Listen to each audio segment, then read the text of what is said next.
Sources au Yémen, c'est une exposition qui est faite à partir de photos d'archives et elles permettent notamment aux historiens, mais aussi à des anthropologues, à des ethnologues, de pouvoir consulter ces photos et d'avoir un regard sur le Yémen depuis les années 1950 et aujourd'hui. C'est quoi? Où se trouve le Yémen? Parce qu'on l'a vu tout à l'heure qu'à peu près personne ne sait où ça se trouve, parce qu'on n'en entend pas beaucoup parler. Et que le Yémen, en ce moment, on ne peut pas y aller. Donc la carte vous situe à la fois le Yémen dans sa région, qui se trouve dans un ensemble géographique qu'on appelle la péninsule arabique. Comment vous imaginez la péninsule arabique? C'est quoi? C'est de la montagne, une côte balnéaire avec des chaises longues, on peut faire du bronzage. Le Yémen, c'est un peu tout en fait. C'est ça toute la diversité du Yémen. C'est à la fois des populations différentes, des climats différents, une végétation de fait différente. On passe à la suite. Alors, ce que je voulais dire, c'est que quand on est étranger et qu'on va dans un pays, on voit les choses de manière différente, sans aucun doute, que quand on est dans son pays. Donc, il serait intéressant de vous demander qu'est-ce qui est différent et qu'est-ce qui est commun avec vous. Au Yémen, on vit comme ici, dans une famille, on est dans une famille, à part qu'au Yémen, les familles sont beaucoup plus élargies. Donc on peut parfois avoir dans une maison les grands-parents, les oncles, les tantes, avec chacun une partie du bâtiment ou de la maison qui est réservée à la petite famille, c'est-à-dire le père, la mère et les enfants. On voit des relations très proches entre les grands-parents et même les hommes qui sortent souvent avec leurs petits-enfants dans la rue ou leurs enfants, parce que les femmes sortent très peu dans la rue. C'est quand même un peu choquant, leur tradition, les enfants sont tatoués et ils ont des piercings. Il y a même un petit qui a déjà un couteau. C'est pas possible en France. Ça montre aussi que les enfants doivent grandir vite pour devenir des hommes. Ce qui est bien, c'est qu'ils ont déjà une mentalité d'adulte. Ils sont capables de protéger leur famille. Mais ce qui est pas bien, c'est qu'ils grandissent trop vite. Et on appelle ça des... Couteau des garçons, ça montre aussi la richesse. C'est stylé ça. Ouais, t'as raison. Et c'est quand on est riche, on achète des gadgets. C'est bien. Salut, ça va? Ça va et toi? T'as encore un nouveau sac? Ouais, c'est sac de star, mais je te dirai pas le prix. Mais il est tout petit, on peut rien mettre dedans. Bah si, regarde, je peux mettre tout mon maquillage. Bah non, regarde, même cette roue, elle rentre même pas dedans. Oui, mais je m'en fiche parce que chez moi j'ai du Chanel et ça dure longtemps. Et t'as d'autres trucs comme ça? Ouais, mais je te dirai pas sinon t'aurais trop la haine. Vas-y, t'es qu'une frimeuse, d'argent ça fait pas tout. Bah si, l'argent ça fait le Non, bonheur. exact, sois pas, mais qu'ils sont heureux. Sur ces photos, on peut voir différents types de vêtements, mais aussi différents types de coiffes, ce qui est peut-être intéressant pour vous là, dans une région qui est celle du sud du Yémen, sur des zones assez désertiques finalement. Notre berger préféré que vous allez retrouver sur une autre photo, qui lui a mis sa veste de costume parce que c'est certainement vendredi, donc le dimanche pour eux, hein, dans un pays musulman, même s'il n'y a pas que des musulmans, on le verra tout à l'heure. Ils ont un look sympa, pensez aux Indiens. Ouais, j'avoue, ça ressemble un peu. Perso, moi, j'aime pas trop, tu vois, leurs habits, je suis pas trop fan. Ouais. Moi, en vrai, si on avait grandi là-bas, dans leur culture, on trouverait ça sûrement normal. Ouais, peut-être. De se vêtir, de se coiffer, qui ne sont pas forcément à votre goût ou à la mode d'aujourd'hui, mais qui peut-être deviendront à la mode bientôt ici. Ouais, franchement, aujourd'hui, mec, t'as fait un effort vestimentaire de fou. Franchement, sincèrement, aujourd'hui, t'es bien habillé. Ouais, aujourd'hui, j'ai mis ma petite montre diesel 200 €, j'ai mis ma petite casquette. Aujourd'hui, tu vois, je me suis mis bien. Je suis content. Ouah, franchement, là, je t'envie, mec. Moi, là, les fins de mois avec ma mère, c'est compliqué. Bah, l'autre jour, j'ai acheté une petite montre Casio, pas très chère, parce que là, c'est dur, hein, en ce moment. Ah là là. Est-ce qu'on peut dire que c'était une occasion? C'est toi, même je te parle. Ah, je rigolais avec toi, mais allez, détends-toi. Ouais. Du coup, t'as fait quoi hier? Ça, c'est important. Bah, hier, à part me faire punir de mon iPhone 12, franchement, j'ai rien fait. Hey les gars, ça va? Oh, qui est de son pull? Ouais, c'est clair. Qu'est-ce que t'as dit? Vas-y, répète. Ouais, regarde son pull. Va te faire voir, sale bourge. Passe là. Eh bien, ici, toi. Du coup, tu me disais. Ouais, du coup, je te disais, à part me faire punir de mon iPhone 12, bah, j'ai rien fait. On a ce panneau qui est s'instruire.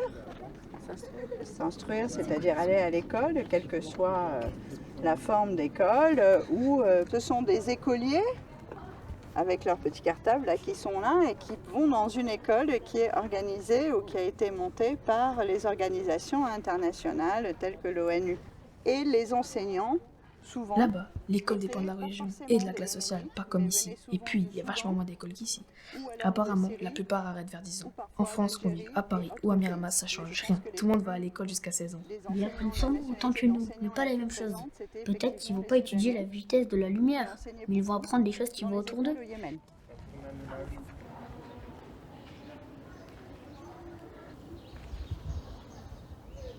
Écoute, cheval, cheval fou, ma monture, ma flamme. Comme tu m'emportes, comme je t'ai gouverné. Pour mon enfant à grandir, pour un amour à gravir. De meurtre sans ronces du refuge. Je blanchissais ta fièvre.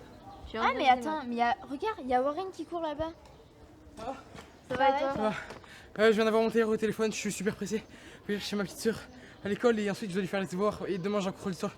Je suis super pressé, j'y vais. On parle plus tard. À plus Bon tard. après-midi. Merci à toi aussi. Toujours pressé celui-là.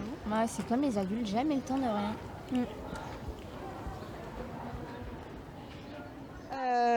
Donc un panneau, quand on est enfant au Yémen, et bien qu'on est fatigué après sa journée d'école et qu'on traîne les pieds, et bien en plus on va travailler. Donc comme vous l'avez vu tout à l'heure, c'est une petite vendeuse, elle transporte des marchandises. Lui c'est un petit marchand de rue. Plein de petits boulots que les enfants peuvent faire à manger et vendre. Ici on se retrouve à la campagne, dans un monde rural. Vous voyez d'abord un enfant en train de semer derrière son père qui est en train de labourer avec une charrue manuelle en bois. Donc là, on est sur une photo de 1976 aussi, en noir et blanc. C'est une famille d'agriculteurs et comme vous pouvez le voir, non seulement il y a toute la famille, mais la fratrie, mais le plus grand des frères a autour du cou une énorme clé qui est sans doute la clé de la maison qu'on lui a confiée en tant qu'aîné de la famille. On voit aussi que ce sont des enfants qui conduisent des dromadaires, parce que le dromadaire est finalement le moyen de transport le plus répandu, était le moyen de transport le plus répandu jusqu'à des périodes très récentes. Le berger, alors vous allez me dire, mais c'est pas à la campagne, c'est en ville, mais il y a plein de villages de partout, et ville, campagne, village sont complètement intégrés les uns aux autres. Et pour la dernière photo, vous avez des petites porteuses d'eau, donc qui ramènent l'eau au foyer à la maison. Alors après avoir travaillé, c'est le moment du goûter. Ils ont pas de machine comme les téléphones, les tracteurs. Du coup, ils se parlent à plusieurs. Il y a plus d'interaction entre les gens. On appelle ça switch. Je n'ai pas envie d'aller chercher de l'eau comme les filles doivent le faire là-bas. Nous, après l'école, on fait du sport, on fait ce qu'on veut.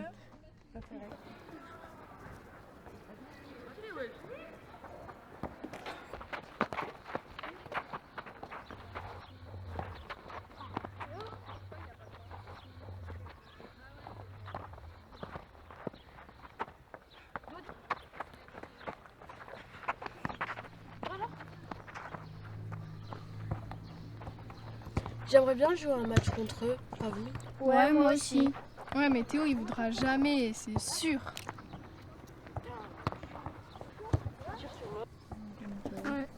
Eh, les filles, vous voulez jouer? Ouais.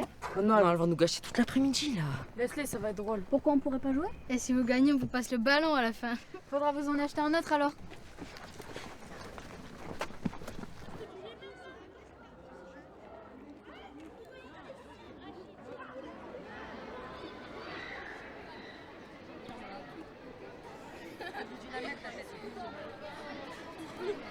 Vous avez vu ce qu'on leur a mis?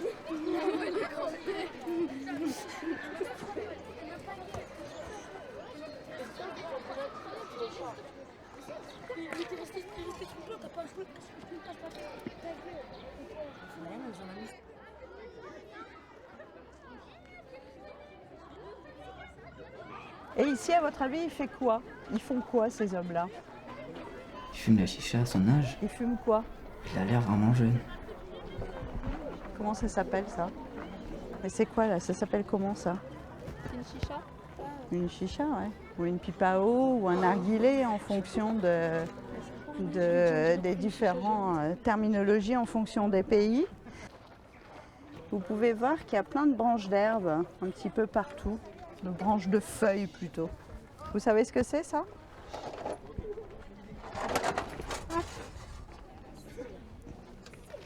Ça c'est les problématiques de l'infro. Ça s'appelle du cat, Q-A-T.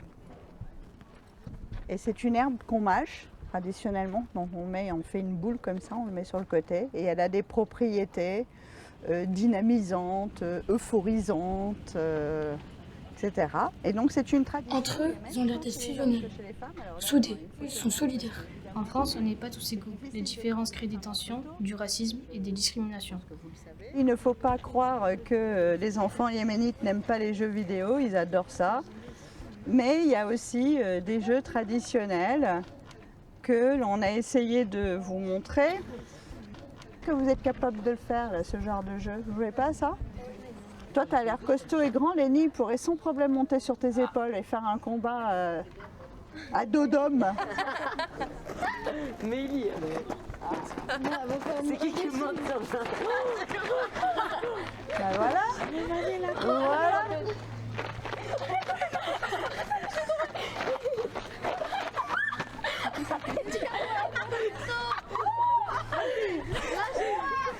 Et là, il joue à quoi tout en bas? Ici, là? Un foot. Voilà, le foot. En les voyant, je ressens de la joie, car ils ont quand même l'air de bien s'amuser. Mais je ressens aussi de la tristesse, ils n'ont pas grand-chose. Allez les garçons, mettez-vous au travail. Ouais. Ça m'a saoulé l'école. En plus, on a des maths. Bah, les maths, c'est toujours long, mais facile. On l'inverse. J'ai regardé les gars ce que j'ai ramené. Non. T'as pris ce livre? Il était là-bas, je l'ai pris. La prof, elle m'a pas vu. Ah, j'ai oublié. Et le foot, ce qui est bien, c'est de partout dans le monde, tu peux voir des enfants jouer. Pas forcément dans des stades. Même les filles jouent. Même les filles jouent.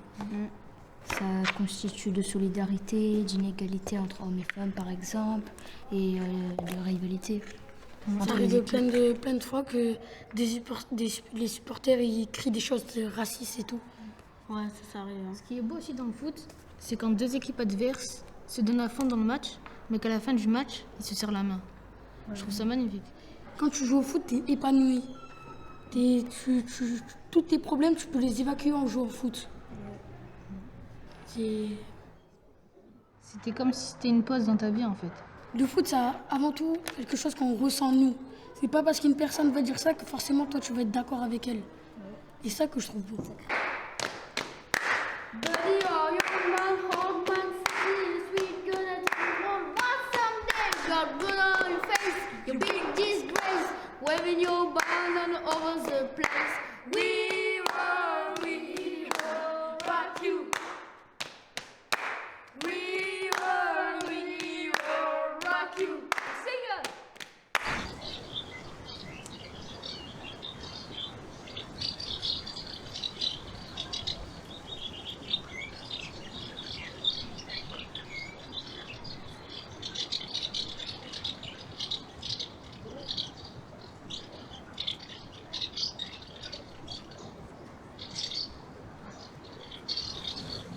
C'est quoi comme oiseau? Je suis pas sûre, mais je pense qu'il doit du merle noir, non?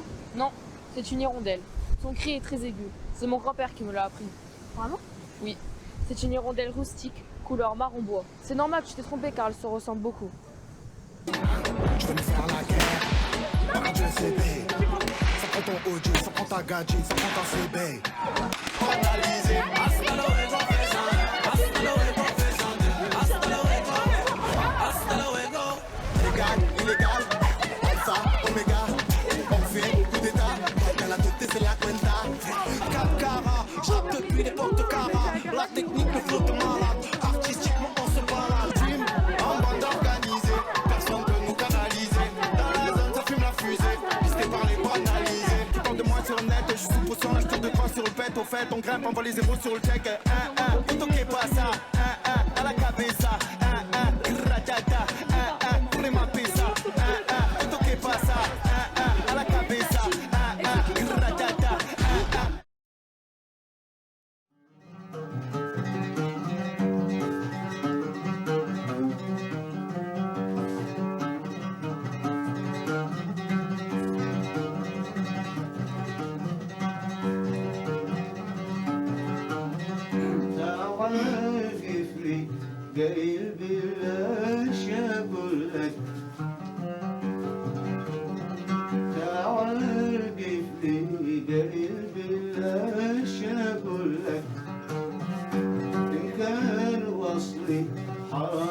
تدري بمجاز لك ألا شرمي بنفسي ليك لك وإن لم لك شرمي بنفسي ليك لك وإن لم لك لك فقد تقلصت بالي يا قضيب الآس فقد تقلصت بالي يا قضيب الآس